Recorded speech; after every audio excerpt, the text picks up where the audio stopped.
baloncesto como escuela de valores, como lugar donde descubrir que esto tan repetido de esfuerzo, constancia, sacrificio, tiene un objetivo, un significado y como resultado te convierte en mejor persona de lo que eras ayer.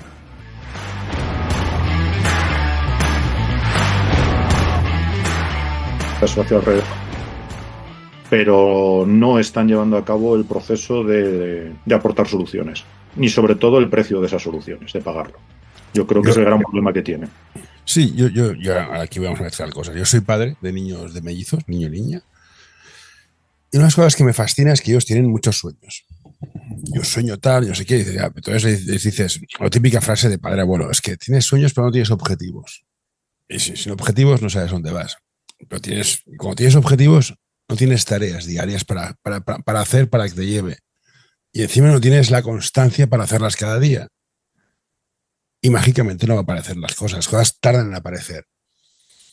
Y me cuesta mucho encontrar algo que les motive para hacer las tareas diariamente, ya sea como padre o como niño, para que hagan las tareas, tengan objetivos y puedan conseguir los sueños.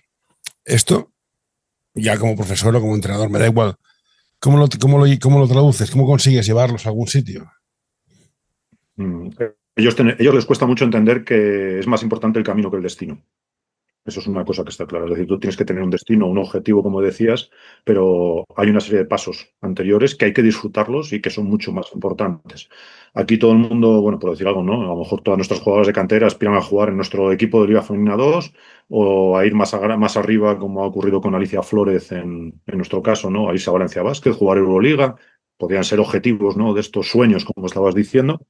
Pero todos los pasos previos que hay que pagar para llegar hasta ahí o que hay que pasar para llegar hasta ahí y disfrutarlos también, no lo quieren hacer de forma voluntaria. Entonces, esto ha llegado ya a un momento en que yo creo que lo que hay que generar en las jugadoras y los entrenadores también es casi, pues, engañarles, ¿no? Entre comillas. Es decir, tú tienes que demostrarles que el proceso que les estás planteando, tanto como entrenador como jugador, les va a llevar allí y que hay que hacer estos pasos y que hay que disfrutarlos.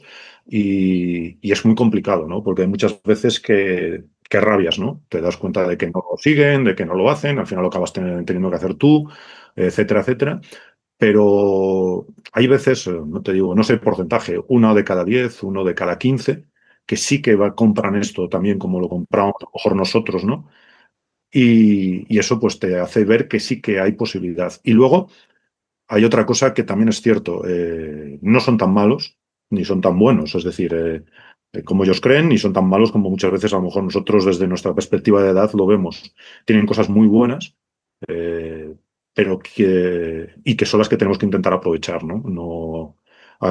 Pero sí que es cierto que estas generaciones les cuesta mucho. Es decir, por ejemplo, un entrenador de mi club o una entrenadora, porque sobre todo tenemos entrenadoras jóvenes, con 22 años ha ido a lo mejor siendo ayudante ya a 3 campeonatos de España, ¿no? Bueno, yo he tenido ya ayudantes de este tipo que llevan más campeonatos de España que yo, como primer entrenador prácticamente, y mucho más con 22. Yo con 22 años estaba entrenando en equipo escolar y no se dan cuenta de que es algo que que no es lo normal, podríamos decir, que es un privilegio y muchas veces no lo aprovechan ni están dispuestos a dar el siguiente paso, que es aprovechar todo esto para ir todavía más allá, mucho más rápido de lo que fuimos nosotros, ¿no?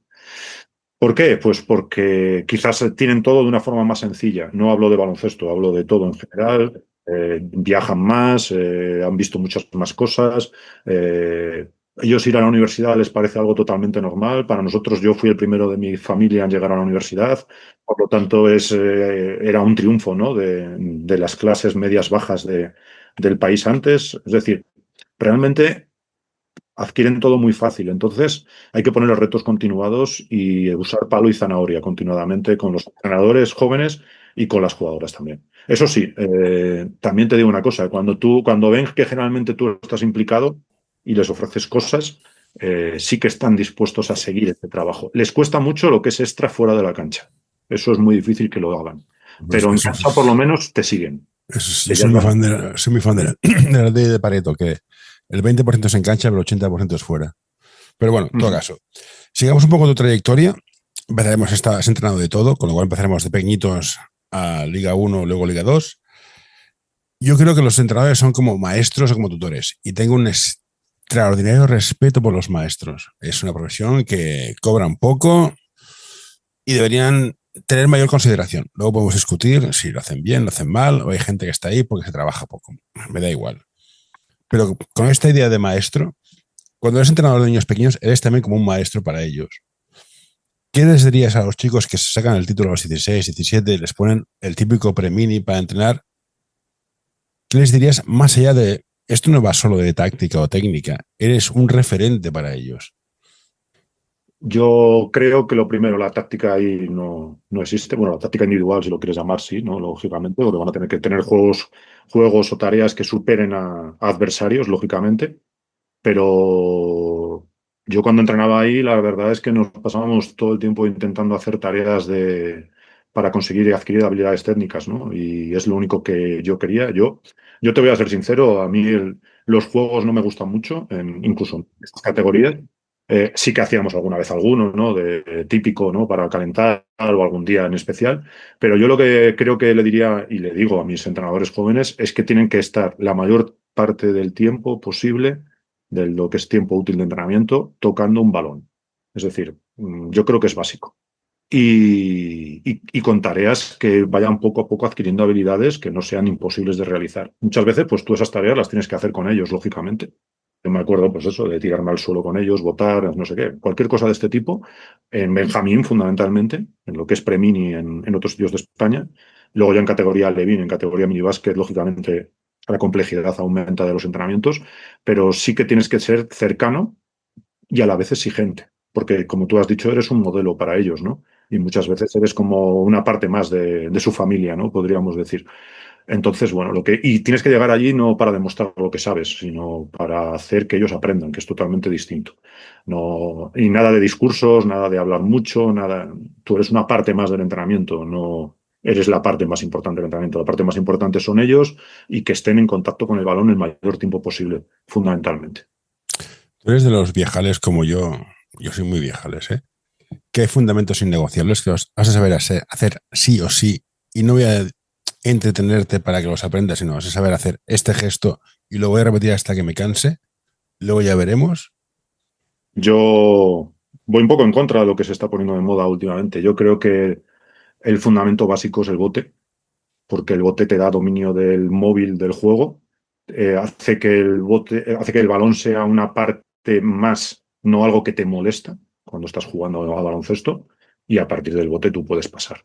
Yo me gusta pasar desde el bote, no me gusta agarrar el balón para pasar, que mis jugadores hagan eso, estoy todo el día intentando eso, porque eso es más fácil, lógicamente. Tú les tienes que proponer tareas que sean complicadas, entre comillas. El bote para mí es algo que es básico en estas categorías, lo cual no quiere decir que tengan que chuparse el balón, ni estoy hablando nada de eso, sino simplemente es algo que hay que trabajar. Luego, y tú luego no puedes coartar a los jugadores luego en su utilización, tienes que conducirlos, pero no coartarlos. El bote es algo que es totalmente innegociable y luego, pues, es que sin bote y sin luego el pase, lógicamente no vas a poder ni finalizar ni vas a poder tirar a canasta. Entonces, bueno, pues son todos fundamentos importantes. Y luego, el trabajo de pies. Tenemos un problema muy grave con estas nuevas generaciones, que es la falta de parque, de patio o de calle, como quieras decirlo. Entonces, tienen un problema de control corporal y de control de apoyos de pies muy grave que antes no teníamos y que ahora hay que suplir con un trabajo específico prácticamente orientado al baloncesto, lógicamente, de todo esto. Las clases de educación física ahora, yo los veo, son cada vez más teóricas y menos prácticas. Por lo tanto, tampoco vamos a tener mucha ayuda desde ese punto de vista. Y entonces, bueno, pues hay que suplirlo. Entonces hay que estar trabajando todo esto que muchas veces, pues antes no era necesario. Entonces, claro, lógicamente, para entrenadores jóvenes, como estamos hablando antes, pues no les puedes poner a hacer tareas colectivas si no saben hacer los mínimos individuales, porque es la base del futuro. No pueden luego llegar jugadores a categoría senior que no saben controlar su cuerpo o utilizar su mano no dominante, como está ocurriendo, porque no se trabaja abajo. Es cierto, no se trabaja y a veces no sabes si no se trabaja porque no tienes paciencia, porque vas a otras cosas o porque simplemente quieres ganar, pero bueno, no se trabaja. Te compro el argumento de que el bote es importante hasta el primer año de infantil. porque no es un tema no es un tema nada más que psicológico. O sea, los niños no saben compartir. Entonces, el pase es un elemento de compartir cosas. Cuando pasas ya canasta grande, y como te he dicho, bajo mi teoría pasajera, entra el grupo. ¿Cómo introduces el juego en grupo? Eso ya sabes votar, has intentado votar. Y ahora, ¿cómo entrenas el concepto de somos 5 en pista, chavalote? Bueno, lo primero es que, lógicamente, los jugadores cuando van creciendo se van haciendo menos egoístas, podríamos decir, por ese componente psicológico que estás diciendo, ¿no? Cuando van, yo creo que se van haciendo más de compartir, ¿no? Pero desde un punto de vista de baloncesto, bueno, pues yo creo que tus tareas, tu trabajo en los entrenamientos tiene que conllevar todo esto, ¿no? Tú no puedes, es decir, no tienen que pasar el balón si no saben pasar el balón. Por lo tanto, tendrás que hacer tareas específicas en que a partir de un 2-0 pues puedas trabajar esto y luego irlo complicando con defensas condicionadas, igualando las defensas, metiendo un tercer jugador, etcétera, etcétera. Pero bueno, también hay una cosa que hay que tener clara. No se puede introducir este juego colectivo y coartar el juego individual. ¿Por qué? Porque los jugadores que luego valen, curiosamente, son aquellos que consiguen desbordar individualmente para generar ventajas para sus compañeros. Claro, hay que saber pasar, lógicamente. Es decir, hay que compaginarlo absolutamente todo. Es decir, no se puede ir a... Yo a mí no me gusta nada, por ejemplo, el tema en mini de pasar y cortar. Es decir, yo creo que lo que hay que generar son jugadores que, a partir de la ventaja individual, den ventajas a sus compañeros. Es decir, dividir y doblar, ¿no? Para entendernos. Porque realmente es que el pasar y cortar sí te puede servir cuando los jugadores no saben defender en categorías inferiores, etcétera. Pero a partir de un momento a un nivel infantil alto, no vas a meter ni una puta canasta haciendo eso. Es decir, y se van a frustrar. Y yo lo he visto como juego de equipos que en mini desbordaban a otros equipos porque tácticamente iban más adelantados en este juego sin balón, por decirlo de alguna manera, llegan a un momento en que no generan ventajas. Entonces hay que tener muchísimo cuidado porque hay que colectivizar el juego, lógicamente, pero sin coartar esa libertad individual. Yo creo que hay una frase de Pérez Caínzos que es clave, que es libertad al balón y disciplina sin balón. Y eso es lo que hay que llevarlo, ¿no? El que manda es el balón, y el que manda es el jugador con balón, y hay que hacer entender a ese jugador que no siempre tiene que ser el que acabe las jugadas, sino que tiene que generar ventajas para sus compañeros. Tiene que leer lo que es el juego porque es un deporte, yo creo que es un deporte en colectivo que se gana en duelos individuales. Siguiendo la teoría, es evidentemente que hay gente que tiene. La gente más bajita tiene más habilidades físicas, aprende más rápido. En esa teoría, ¿dónde dejamos al tipo alto torpe? Que cuando es mini, o sea, si cruza medio campo ya es una suerte, pero que cuando sea senior será que te las meterá para abajo. Bueno, ¿Cómo integras al alto torpe en esta estructura de que el jugón es el jugón? Se le que desbordará, pero claro, va tan rápido que el alto aún no ha llegado. yo creo que lo primero que tienes que hacer antes de introducirlo en la estructura es algo que normalmente no se hace y que yo estoy incluso haciendo con nuestros pibos en Liga Femenina 2, que es que ellos tienen que jugar de lo que juegan los exteriores también. Es decir, tienen que aprender a jugar uno contra uno de cara, tienen que aprender a dominar el balón, tienes que enseñarles exactamente igual. No puede ser porque sea grande, lo tienes que meter debajo del aro, no hablo en mini, hablo en otras categorías, o especializarlo en el juego en poste o cosas de este tipo. Primero, hay que ser paciente. Tienes que ser consecuente con que un jugador alto va a ir más lento en su control corporal, por ejemplo, ¿no? Pero cuando tú consigues meterles destrezas que muchas veces se han asociado a exteriores, por decirlo alguna cosa, ¿no? Como el dominio de balón o de ganar uno contra uno exterior, etcétera, etcétera, a un jugador interior, ese jugador mejora muy por encima de aquellos que están especializados en cerca del aro. ¿Cómo integrarlo? Pues tiene que tocar el balón.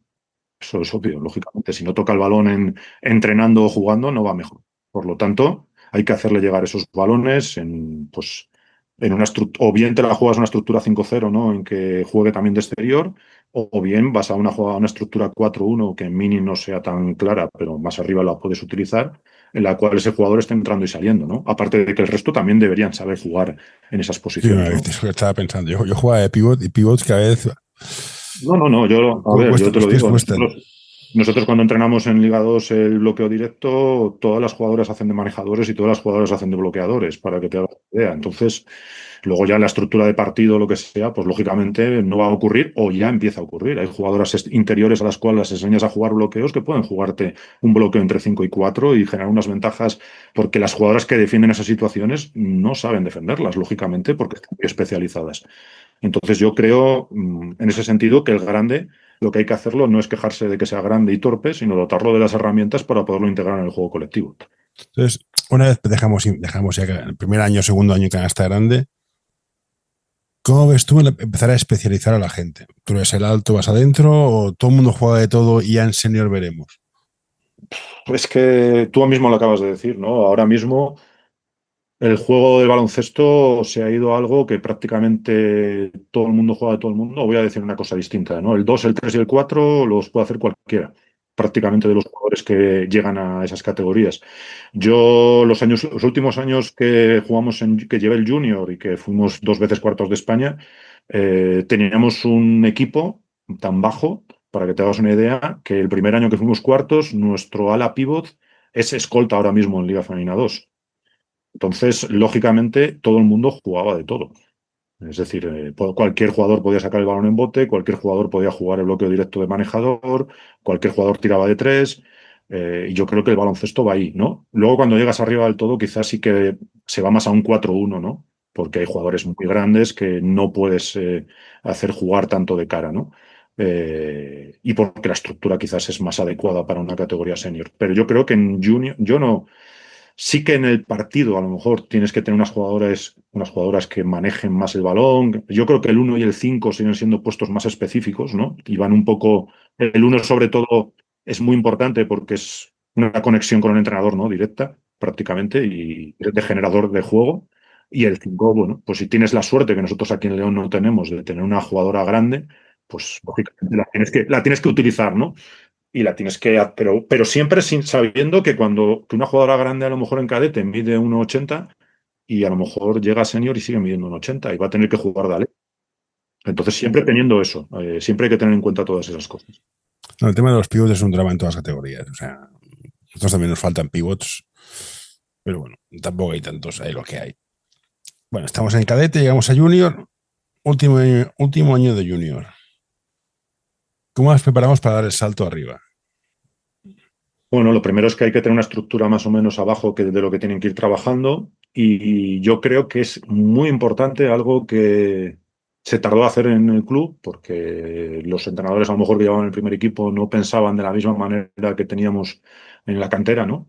Yo creo que hay que integrar a esas jugadoras proyecto, vamos a decir, no en junior de segundo año, sino ya en cadete de segundo año, en junior de primer año, en dinámicas de primera nacional, que nosotros tenemos un primera nacional como de escalón intermedio, o directamente, dependiendo del nivel, en Liga Femenina 2. Entonces, tienes que acelerar, ¿no? la formación de esas jugadoras, porque no pintan nada entrenando a diario con jugadoras a las cuales no. Con jugadoras que no les van a defender. Otra cosa, a mí no me gusta que rompan con su generación.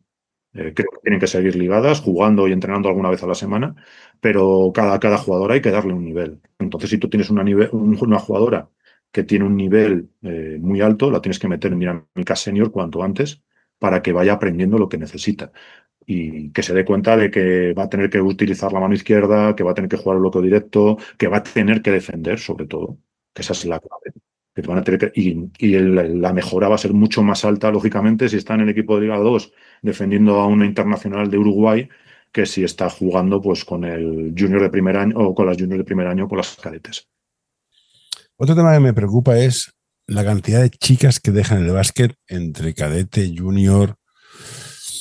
Hablé con unos entrenadores y me dijeron que era por sobrecarga, porque al final se cansaban, las buenas jugaban un montón de partidos, otros porque los estudios, una psicóloga de aquí de Barcelona se hizo un estudio que era la presión social, los novios. ¿Os pasa a vosotros? ¿Lo habéis detectado? ¿Y qué pensáis hacer si lo habéis detectado? A ver, yo vamos, además lo veo por el colegio, ¿no? Hay un problema muy grave en el paso en deporte, no solamente en baloncesto femenino, de paso de cadete a junior. Y esto se debe a que las mujeres, las madres muchas veces, son las que transmiten a sus hijas que están perdiendo tiempo. Que el deporte femenino pues es una fase de cuando son pequeñas y tal, y que cuando llegan a esas edades, pues lo que tienen que hacer es estudiar, básicamente, y dejar el deporte. También se debe a que, bueno, yo lo veo y hablo muchas veces de esto aquí en León. Si las mujeres que van a ver deporte masculino fueran a ver el deporte femenino estaría en el nivel que están pidiendo muchas mujeres, ¿no? Entonces, claro, son las propias mujeres las que tienen que apostar por este deporte para que las mujeres sigan practicando este deporte. Y luego la presión social la soporta mucho menos, ¿no? Es muchísimo más común que estas chicas que dejan de jugar sigan yendo a ir a ver jugar a sus novios a cualquier deporte, que los chicos no pisan una cancha nuestra, vamos, ni de broma, para ver jugar a sus novias. Eso tengo claro, que eso sucede así. Que dice chicos, dice público masculino, etcétera, etcétera. Entonces, bueno, pues ahí tenemos un problema, que es que son las propias mujeres las que tienen que defender su deporte. Y yo en esto muchas veces discuto con ellas, ¿no? Porque al final realmente, y esto ya lo llevo a entrenadoras, si no hay más entrenadoras es porque tú ves el CES, ya el año que pasado que estuve yo o este año, y a lo mejor hay 10, 12, 14 mujeres de 200. Y no creo que sea un problema de que nadie les esté impidiendo llegar allí, ¿no? Porque en los niveles ceros hay el mismo número más o menos de chicos que de chicas, nivel uno más o menos igual, y a partir de ahí no. ¿Por qué?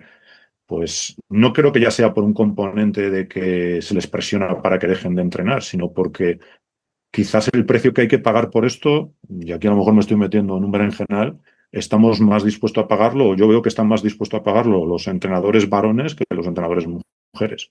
Es algo que estoy viendo en mi club. Nosotros estamos apostando por entrenadoras y muchas veces cuando ya las tenemos formadas, han entrenado, etcétera, etcétera, con 28, 29, plum, cortan y no vuelven a entrenar en su vida. Entonces, Yo tengo una entrenadora que fue entrenadora hasta los 28 campeonatos de España, o sea, una máquina, y dejó de entrenar.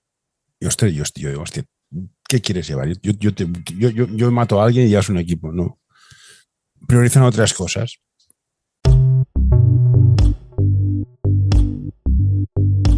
L'Associació Catalana d'Entrenadors i Entrenadores de Bàsquet dona suport a iniciatives que, com aquest podcast, treballen per millorar la formació, suport, acompanyament i promoció dels entrenadors i entrenadores de bàsquet. Vine a conèixer-nos a acep.es. Som com tu.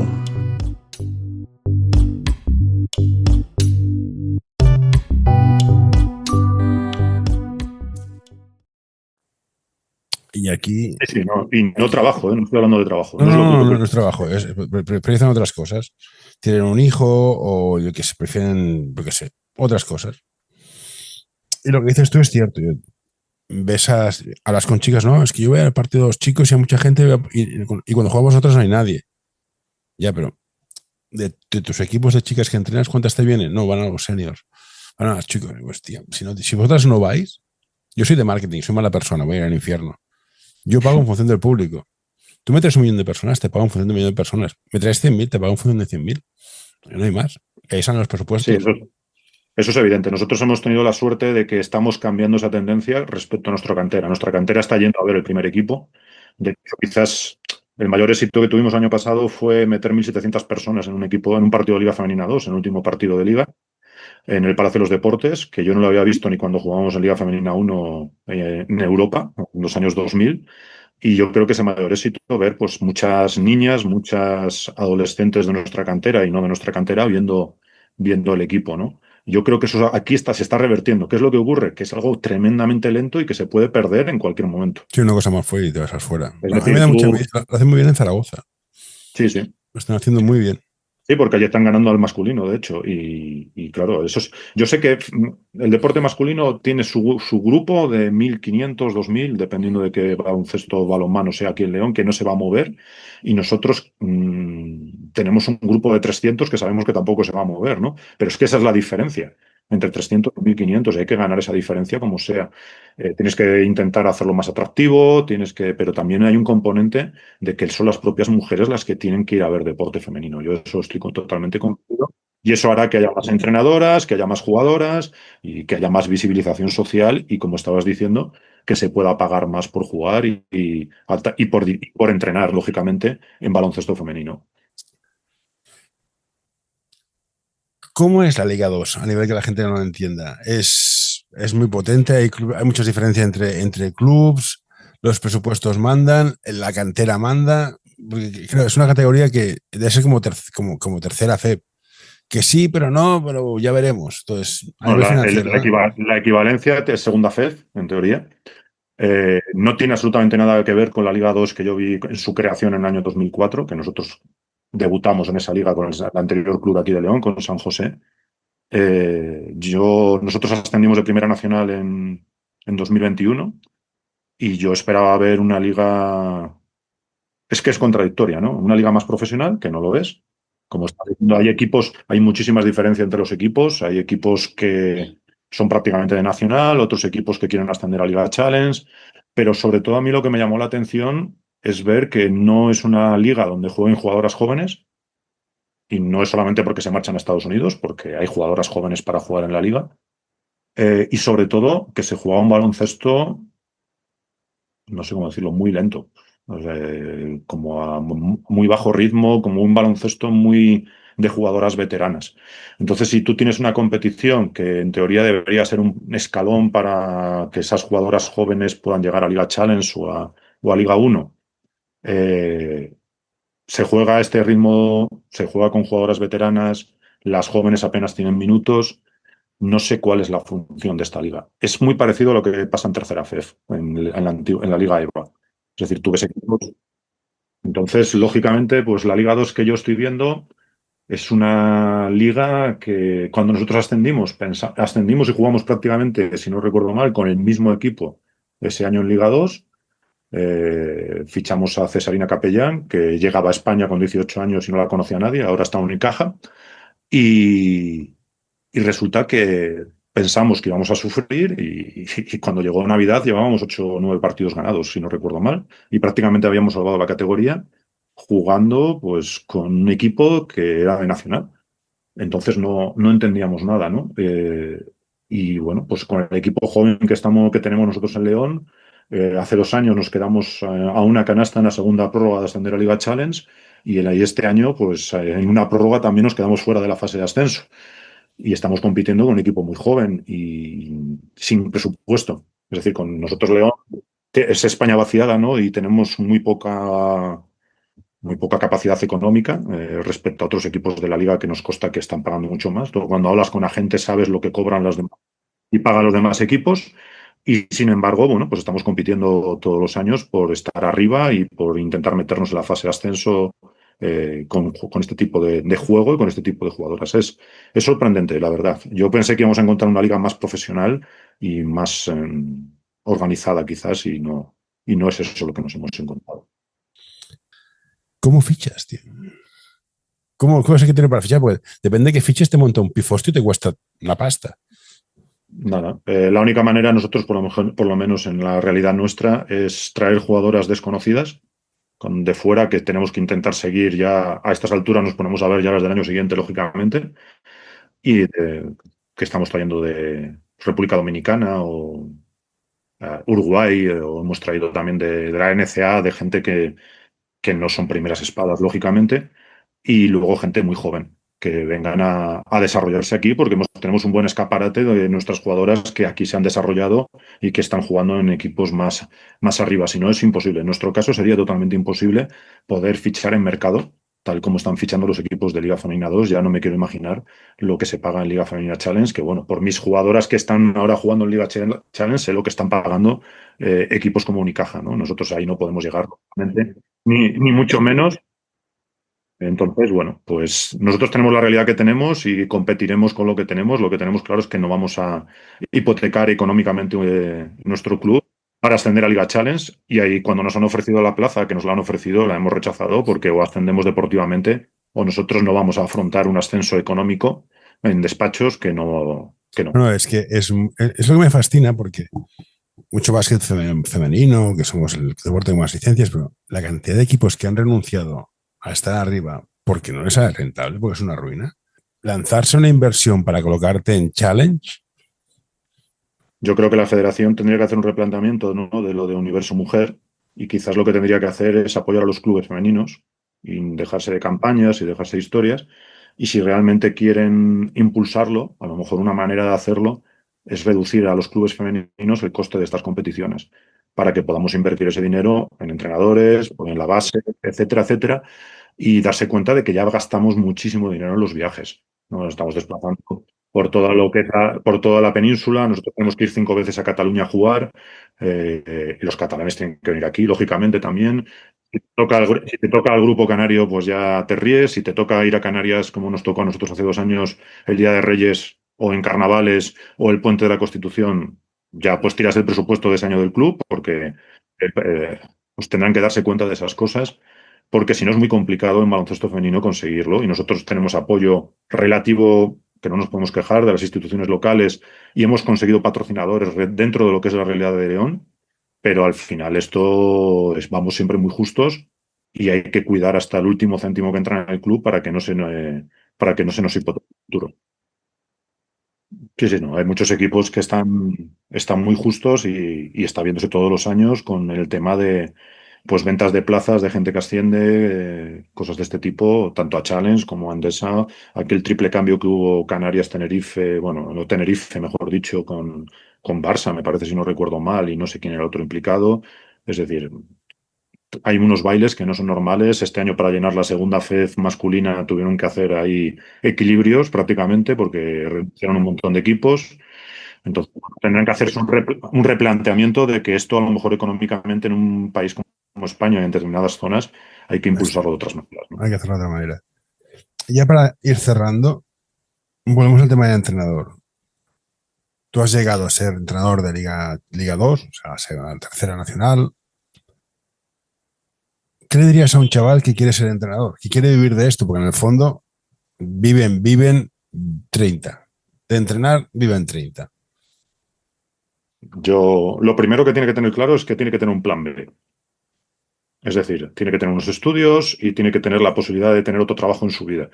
Si luego que está totalmente convencido de esto, los primeros años tiene que dedicarse yo es lo que pienso, a priorizar la formación y el aprendizaje de otros entrenadores y por cualquier medio, que ahora son inimaginables respecto a cuando yo empecé, que nos pegábamos por 4 fotocopias que había prácticamente y que nadie te daba nada. Yo creo que los entrenadores que surgimos de aquella época tenemos una ventaja para estos jóvenes, que es que nosotros compartimos prácticamente todo lo que sabemos. De aquella no compartían de la misma manera, te ocultaban toda la información, o muchos entrenadores ocultaban para que no fueras competencia. Eso yo creo que ha cambiado. Entonces tienen que aprovecharse de ese conocimiento que tienen, que pueden adquirir por internet, a través de otros entrenadores, etcétera, para formarse. Y en el momento que tengas una formación adecuada, no tener miedo a intentar buscar, no sé, una oportunidad fuera a lo mejor de tu ciudad o en el extranjero, si tienes la formación necesaria en el idioma. Eso si quieres ser un profesional de esto. O también intentar crecer en tu propio club y hacer tu club más grande, que muchas veces se olvidan de eso, que quizás sería la manera más fácil de vincularte a tu tierra. Yo creo en nuestro club, yo lo digo muchas veces, nuestro club ahora mismo, la mayor aportación que puede hacer a la ciudad es traer gente a estudiar a la Universidad de León y traer gente a vivir a la ciudad de León, que consuma y que aumente el padrón y que pague impuestos aquí y que nos genere riqueza, ¿no? Entonces, bueno, pues yo creo que eso es una apuesta que también podrían hacer, ¿no? Intentar crecer dentro de la estructura del club y hacer crecer al club. Luego pueden tener la otra variante, que es irse, ¿no?, rápidamente a buscar una oportunidad en otro sitio. Sí, bueno, mira el caso del Sedisi, es un equipo casi de pueblo, que está en Liga 1, el Sedisi la SEU, sí, Sedisi la SEU. El entrenador Sí. Sedisa que ha ganado, que esta es otra, dice, estamos todos tan mal y las niñas lo ganan todo. Dices, la madre nos parió. ¿No? A ver cuántas llegan al final. Un tema que me había apuntado por aquí es, de esas de historia, fuiste arqueólogo y por ser arqueólogo tenías un método. ¿Qué método es? Método científico. Es decir, nosotros no, en humanidad también. Yo estudié psicología y decía que era una ciencia. La psicología no es una ciencia ni de coña. ¿Cuál es el método científico en la arqueología? Hombre, en arqueología nosotros trabajamos en laboratorio, ¿no? Entonces, por lo tanto... Vale. Yo te veía en el campo desenterrando cosas, vale. Sí, bueno, eso también, ¿no? Pero luego eso tienes que llevarlo al laboratorio, lo tienes que analizar y a partir de los datos tienes que elaborar tu hipótesis que luego tienes que convertir en algo ya real, ¿no? O lo más real posible, ¿no? Los arqueólogos quizás somos los historiadores más próximos a las fuentes, ¿no? Los historiadores de otras épocas utilizan más las fuentes escritas. Nosotros, sobre todo en lo que yo hacía, que era prehistoria, Edad del Hierro, que es prehistoria reciente, no teníamos prácticamente textos, salvo los que aportaban los 4 fenicios, cartagineses y romanos, ¿no? Y griegos. Por lo tanto, bueno, pues yo lo que hago en el baloncesto es esto que te estaba diciendo que quizás tenían que hacer los jóvenes, ¿no? Intentar ver mucho lo que aportan entrenadores que son referentes y que están intentando cambiar el juego continuamente, ¿no? A mí me encanta ver a Pedro Martínez, cómo se reinventa y cómo introduce cosas cada poco. Ponsarnau, ¿no? También es otro genio de esto. Ocampo, que además tuve la suerte de jugar contra él cuando llevaba femenino en Orense y que hoy somos más o menos de la misma edad. Me está encantando Isalo, me parece que es el finlandés, que es algo que está rompiendo totalmente lo que es el baloncesto estático que quizás estamos viviendo últimamente. Y luego quizás porque también es historiador, ¿no? Que hay bastantes entrenadores historiadores. Moncho Fernández me parece que es un genio de esto, ¿no? De saber aprovechar pocos recursos para obtener grandes rendimientos. Entonces, bueno, pues analizo esos entrenadores, analizo también las jugadoras. Yo creo que las jugadoras al final nos enseñan muchísimo. Es algo que dice también Antonio Pérez, que lo he dejado fuera de esto, ¿no? Al final tú aprendes, Ocampo, aprendes de los jugadores. Es decir, tienes que analizar. Hay veces que el jugador va delante de nosotros. Entonces descubre soluciones nuevas en el juego y tú tienes que decir, hostia, ha hecho esto, ¿por qué lo ha hecho? Analizarlo y después a ver cómo puedo enseñárselo a otro jugador para que lo pueda aplicar. Es un poco el método científico, ¿no? Lo que podríamos decir. Pero bueno, no se puede ser científico aquí al 100%, porque luego hay un componente personal, lógicamente. Tú tienes que saber manejar un grupo, que quizás la mayor dificultad que puede tener un entrenador joven es aprender a manejar a los jugadores individual y colectivamente. Y eso creo que también es uno de los grandes problemas que tienen los nuevos entrenadores, que tienen muchísimos problemas en el manejo del grupo. Que no sé por qué. No tienen esas destrezas que quizás deberían tener porque han tenido unos aprendizajes mucho más emocionales. Esto lo digo un poco así, entre comillas, con psicopedagogías nuevas, etcétera, etcétera, que sin embargo no les funciona. No suelen. De hecho, los jugadores no quieren ese tipo de dirección, ¿no? Quieren, a ver, lo que decías tú antes, ¿no? Palo, zanahoria, ¿no? Tienes que ser duro cuando tienes que ser duro, pero también tienes que ser justo y ser amable cuando tienes que serlo, ¿no? Yo creo que eso, y sobre todo transmitir confianza. Esa es la clave, ¿no? Entonces, hay un componente científico, pero también hay ese componente que es personal, ¿no? Que cada entrenador desarrolla de una manera distinta, con el cual tienes que atraer al jugador.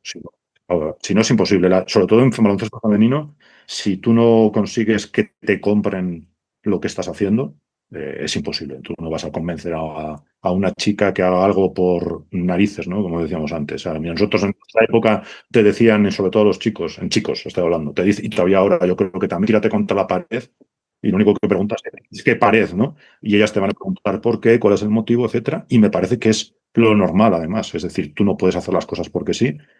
Tienes que dar una serie de motivos. Luego, si no te los compran prácticamente, por ejemplo, pues si tú crees que hay que hacerlo, lo van a hacer y lo tienen que hacer. Pero lo mejor es conseguir transmitir esa confianza a la jugadora, ¿no? Y saber que, sobre todo hay una cosa que está clara.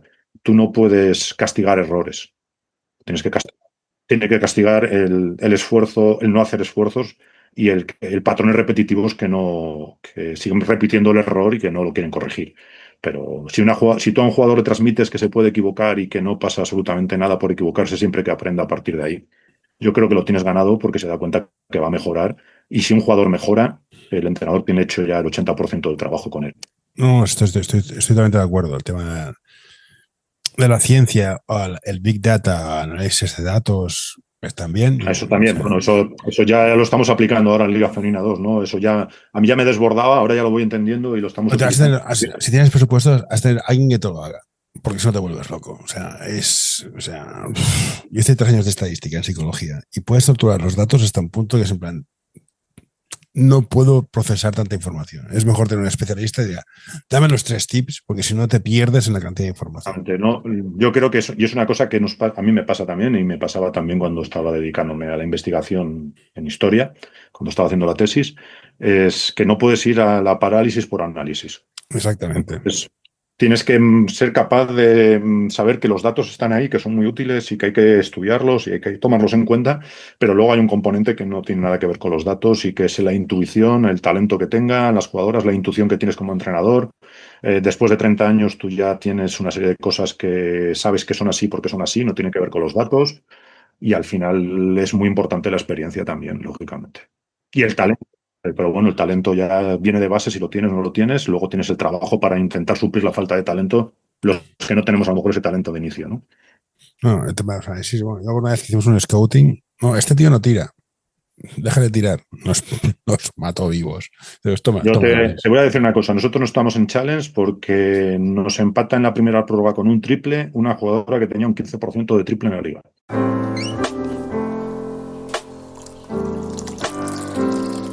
Si te ha gustado el programa, recomiéndalo o dale un like. Siempre nos va bien tener un poco más de visibilidad en las redes sociales y en las plataformas de podcast.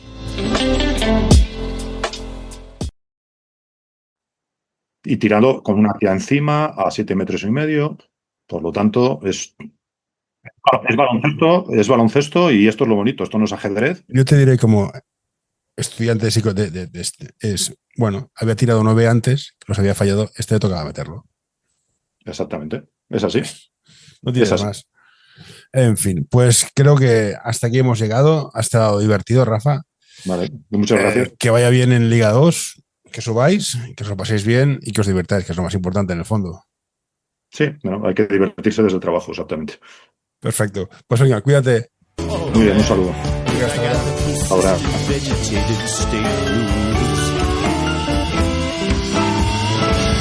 What you doing there? Get away. No, don't you touch that. No, don't you pull that plug. No, hey, nurse! All right, I'm done.